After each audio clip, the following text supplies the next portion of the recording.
Hi, this is Katie Tunstall. You're watching Mariners TV. So John, that must be a really frustrating one to take at the end of that.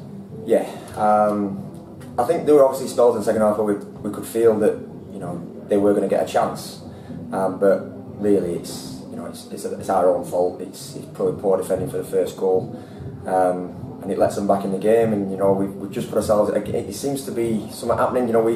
We go 2 in front, or we score a goal, and we concede relatively soon after. A little bit of lack in concentration, but for the most of it we've played well, and no doubt we deserve more from it. But yeah, to concede so late on, regardless of whether we'd have lost or drawn, it feels obviously like a defeat at that stage. Yeah, you had to load of patience to score the 2 goals in the first place. You must have felt confident, having dominated the game so much, that you would maybe want to score more goals at that stage. Is that fair to say? Yeah, I mean we didn't really play glove in the first half and gave us a lot of freedom. We didn't really maximise that. We played a lot and we gave the ball away in dangerous areas when we probably could have played our way in. But we did feel like we were in control of the game. We've got our goal before half time, great strike from Briggsy.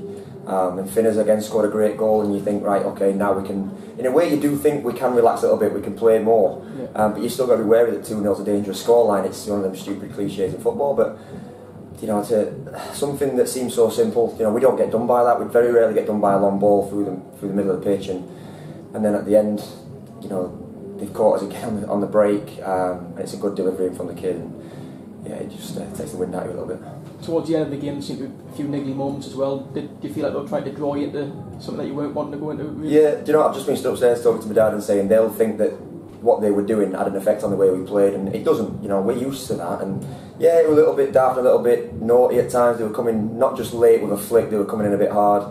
But that's football at lower league level. Sometimes it's an old school way of doing it, but fair play to them. They tried to see the foot. The ref maybe could have been a bit stronger, but we can stand up to that. We have done. We did. We continue to try and play. We continue to try and score goals, and in a way that kind of undid us because we end up getting caught on the counter, which is something we've got to look at.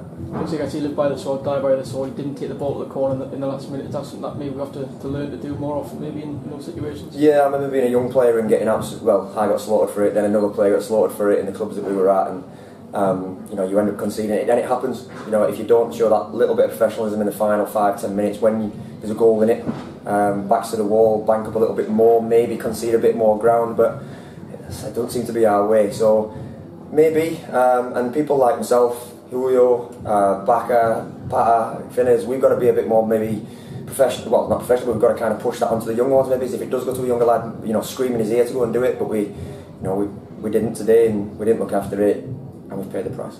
The final home game of the year as well. I think only 4 games that we didn't win at home in the whole year. It's a record to be proud of, isn't it? In the end of the day. Yeah, I mean, look, it's very rare that we don't have days now where we win, and no doubt in the future those days will become more regular, and we've got to learn to deal with it. We've got to learn to deal with the fact that we're not going to have everything our own way. We're not going to win every week, and there's going to be days like today where we dominate and still don't win. But over the year, it's been an unbelievable year. I mean, since I've been here a year and a half, but calendar year of 2017, I'm sure when South Shields look back in the history book, it will have been some year to be a part of. And the fans again, they've come in, had a great day. Yes, I'm sure they'll go away a little bit disappointed, but when it gets to the new year, we go again, and I'm sure they'll be back, and I'm sure there'll be plenty more wins in 2018 than losses. The big festive period come up now as well. For part-time players, it's a really big commitment, isn't it, to have 3 games over such a short space of time over the Christmas New Year? Yeah, and I've not been out of full-time long enough to worry too much, but it is a sacrifice. Everybody finishes work and they have a couple of weeks off, and it's easy to get a bit lazy, but you can't. Listen, other clubs may be. I'm not saying that other clubs go out there and are professional, but if you want to be a part of this squad and this club for years to come, or even to the end of this season, you do have to sacrifice a lot. So there's another game coming up, and that's what you've got to think. There's another game coming up, then there's a training day, then there's another game, then a day, then another game, and you want to be a part of them all. I've just come back from injury. I don't want a minute off. I'm sure I will have to, but you want to be involved in these games. So to do that, sacrifice a little bit on Christmas Day. Slightly less food and not as much beer, but look, I'm sure everybody will enjoy their days, and then it's work time on Boxing Day. Just finally, the last home game before Christmas and the New Year, I guess the squad would like to wish the fans a good festive period. Yeah, definitely. They've been unbelievable, and again, I highlight the fact that I've only been here a year and a half, and the crowds have continued to grow. The support's been amazing.